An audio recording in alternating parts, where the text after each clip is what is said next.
अस्सलामुअलैकुम बच्चों, मैं अर्शिया निखत एक बार फिर आपके सामने एक नए वीडियो एक नए चैप्टर के साथ फिर से हाजिर हूँ और आप तमाम का खैर मक़दम करती हूँ। अपने इस वीडियो में हम इस बार आपके लिए लेकर आए हैं आपके साइंस और टेक्नोलॉजी के सेकेंड पार्ट, साइंस सेकेंड का फर्स्ट चैप्टर, जो कि है तवारुस और इर्तिक़ा यानी heredity and evolution.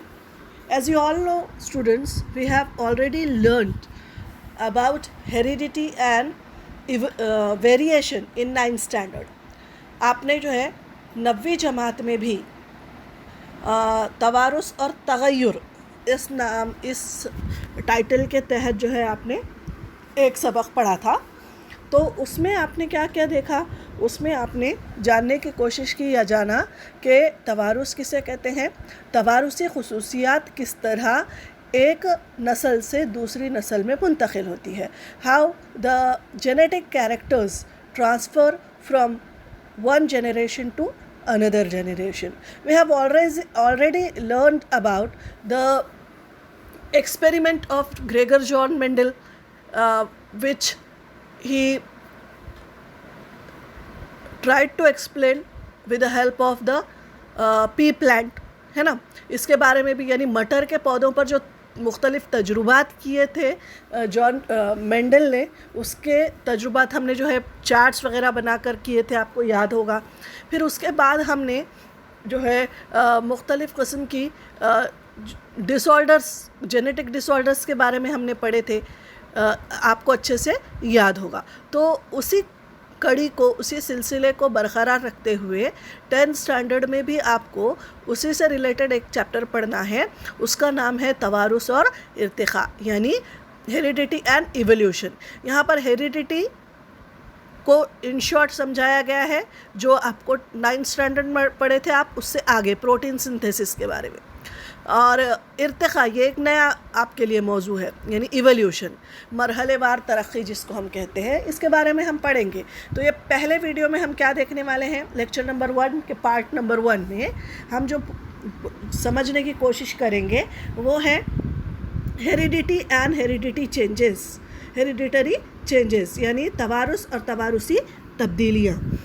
Next, the whole process of synthesis of process by the process of transcription, translation and translocation, यानी हमारे जिस्म में जो प्रोटीन तैयार होता है वो किस तरीक़े से तैयार होता है, वो पूरा प्रोसेस 3 मरहलों में है।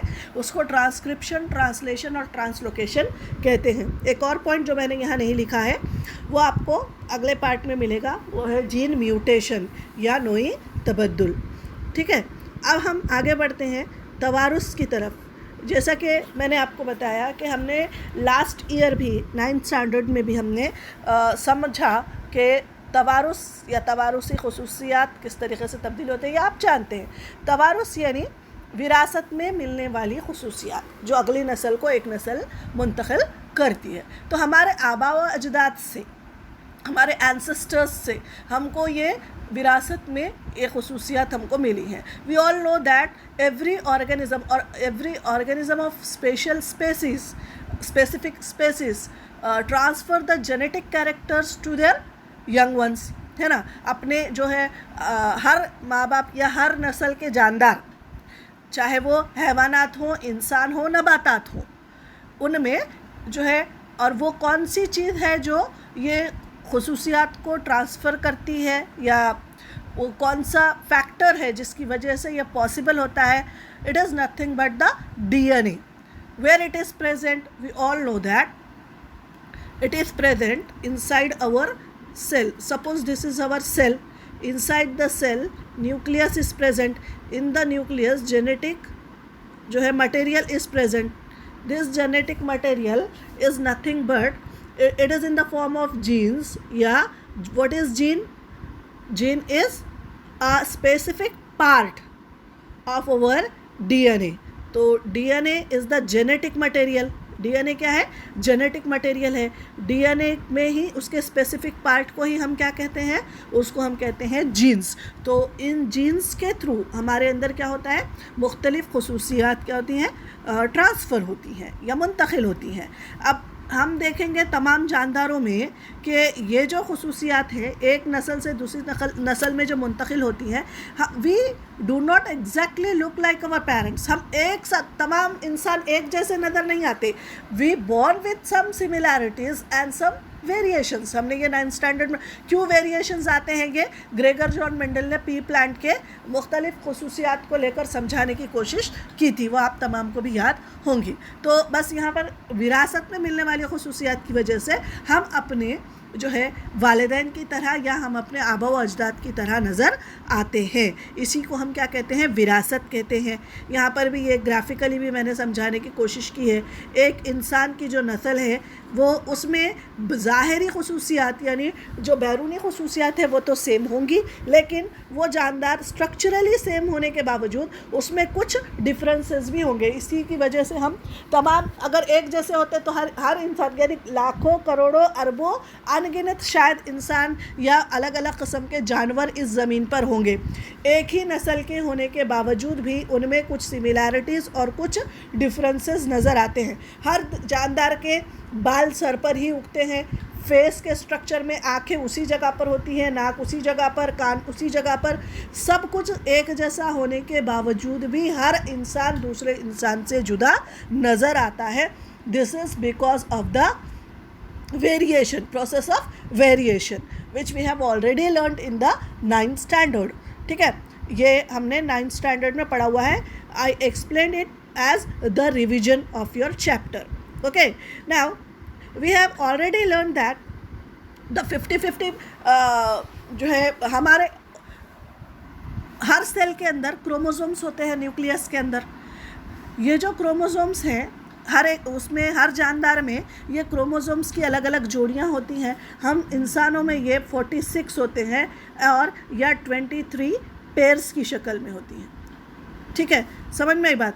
अब 26 पेयर्स हैं तो ये बिफोर डिवीजन यानी जब जो है नया जानदार तैयार होता है दैट गेट हाफ यानी 46 के आधे यानी एक हिस्सा। हमारे पास 46 क्रोमोसोम है जो कि 23 पेयर्स हैं। तो जो दो सेट है इस तरीके से समझ लो, ये ए सेट और ये बी सेट, ये एक जानदार में है। ठीक है, उसमें जो है 23 यहाँ पर 1 2 3 4 यहाँ पर 23 होंगे और यहाँ पर 23 होंगे। तो जब जो है गैमेट्स कंबाइन होते हैं उस वक्त ये हाफ हो जाते हैं। अब ये हम आगे के नेक्स्ट चैप्टर में हम माइटोसिस मियोसिस पढ़ेंगे, उसमें और डिटेल में हम पढ़ेंगे। तो ये जो है अब फादर में XY क्रोमोसोम होते हैं, है ना, मदर में XX क्रोमोसोम होते हैं। तो बिफोर डिवीजन ये X gamete Y gamete, X और X गैमेट ये अलग अलग हो जाते हैं। तो अब नई नस्ल में फादर साइड का एक और मदर साइड का एक, इस तरीके से गैमेट्स का ट्रांसफ़र होता है। तो हमने ये half set of chromosome is transferred to the next generation, है ना। तो उसमें अब ये it becomes combination of the two, that is half side of the father and half side from the mother।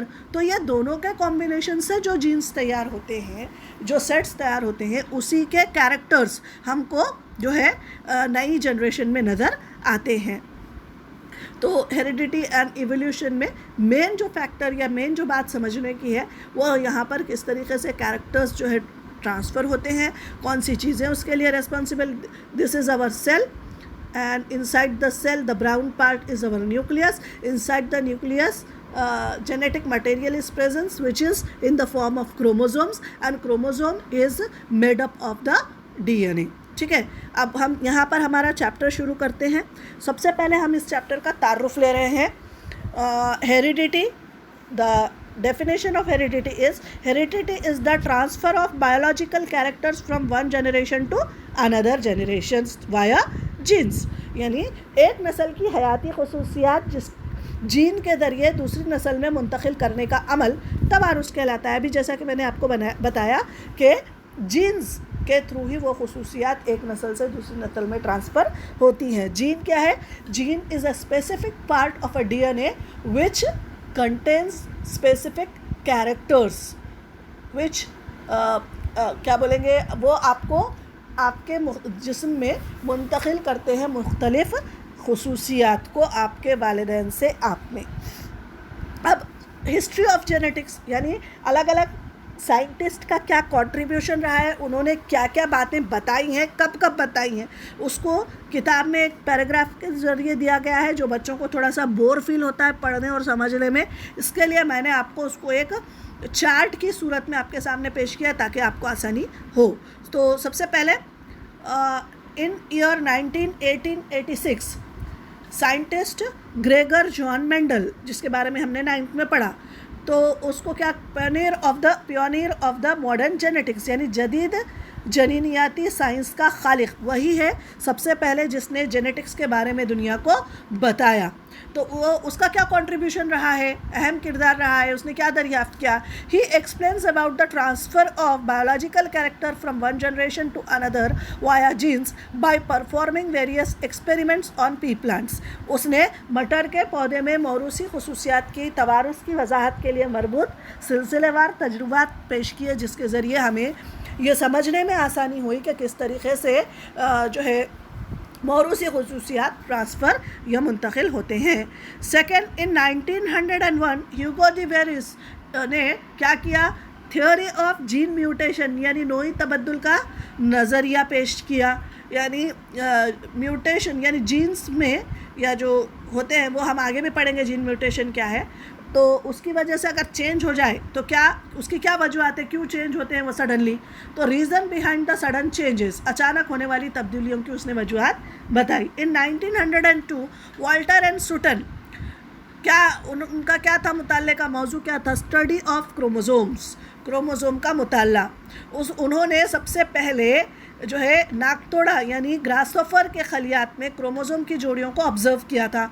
Observe the paired chromosomes in the cells of grasshopper, यानी नाकतोड़ा या ग्रासोफर जो होता है उसके खलियात में सबसे पहले उन्होंने पता लगाया कि जो क्रोमोसोम्स या होते हैं वो पेयर्ड फॉर्म में होते हैं, और दुनिया को भी उन्होंने बताया। नेक्स्ट वन, इन 1944 ओस्टवाल Avery, Maclyn McCarty and Colin MacLeod, इन्होंने क्या किया, डीएनए के बारे में बताया। They proved that except viruses all living organisms have DNA as genetic material, यानी सिवाय वायरस के बाकी तमाम जानदारों के खलियात में डीएनए पाया जाता है एज अ जेनेटिक मटेरियल, जनीनियाती मादा। और 1961 में Francois Jacob and Jacques Monod, इन्होंने प्रोटीन की तारीफ किस तरह होती है यानी protein synthesis, how protein synthesis take place, इसके बारे में बताया। The process of protein synthesis which is very important one, proposed a model for process of protein synthesis with the help of DNA in bacterial cell. Bacteria के खलिए में DNA की मदद से प्रोटीन की तारीफ के अमल का नमूना बताया।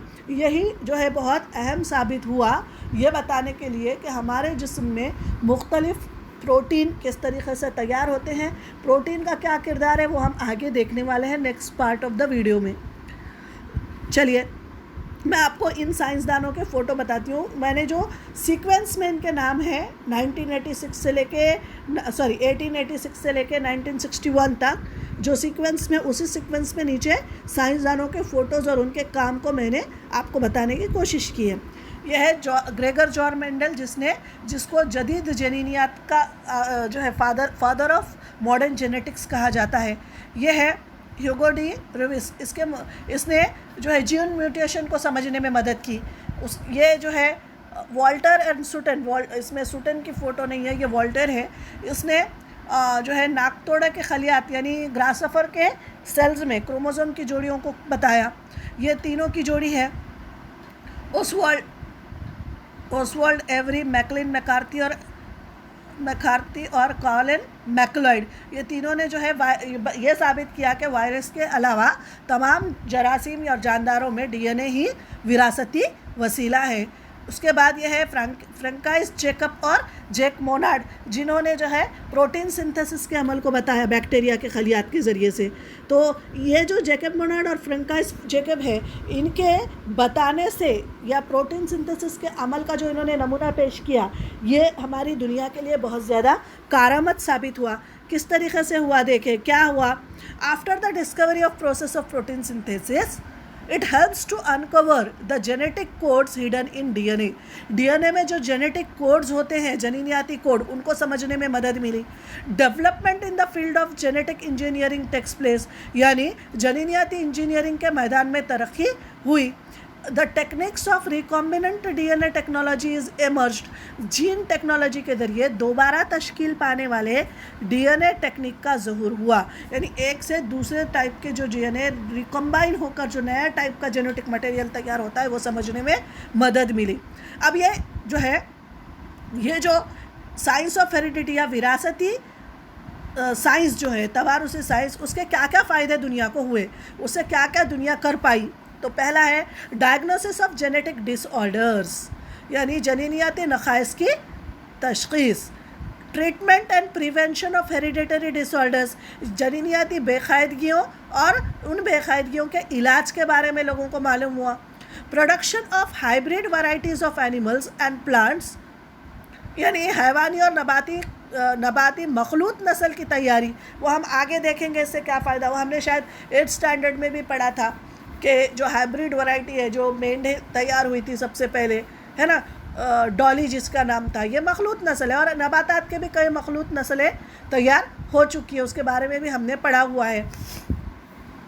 उसके बाद है industrial processes in which microbes are used, सनती आमाल में खुर्दबीनी जानदारों का इस्तेमाल, यह भी हमने 9th स्टैंडर्ड में पढ़ा हुआ है। यूज़फुल एंड हार्मफुल बैक्टीरिया में किस तरीके से बैक्टीरिया या जरासीम क्या करते हैं, इस्तेमाल होते हैं मुख्तलिफ़ चीज़ों को तैयार करने में। तो इस तरीके से इस सबक का इंट्रोडक्शन हमने इस वीडियो के पार्ट में हमने समझने की कोशिश की। तो आगे वेट करिए नेक्स्ट वीडियो का, तब तक के लिए अल्लाह हाफ़िज़।